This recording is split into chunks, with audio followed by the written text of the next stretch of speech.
अंतरवाली सराटीमध्ये मनोज जरांगे यांनी 9व्या दिवशी आपलं उपोषण स्थगित केलं। मराठा समाजासमोर मनोज जरांगे यांनी पाणी पिऊन उपोषण सोडलेलं आहे।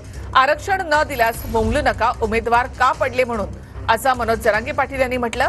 तरोज मरे त्याला कोण रडे, हिंमत असेल तर 288 जागा लढा, असं आव्हान यावर छगन भुजबळ यांनी जरांगे यांना दिलंय। जाताना त्यांनी सरकार त्यांचं पाडून घेऊ नये, हे त्यांना जाहीरपणाने सांगतो।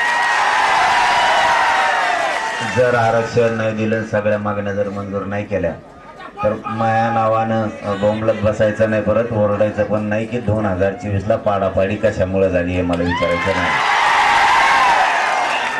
तुम्हाला संधी आहे माझा समाज मोठा करायचा। रोज मरे त्याला कोण रडे, ते सारखंच उपोषण करतात। सरकारने का तेवढंच काम करावं। अहो मी मागे त्यांना सांगितलं ना, 288 जागा तुम्हाला लढायच्या आहेत ना, अनेक ठिकाणी अनेक लोकांना बोलवून तुम्ही ते जे आहे चर्चा केलेली आहे त्या मतदारसंघाची। लढा, हिंमत असेल तर 288, 80 तर लढून दाखवा, 8 तर निवडून येऊ दे, काय त्यांनी ते स्वीकारावं ना आव्हान।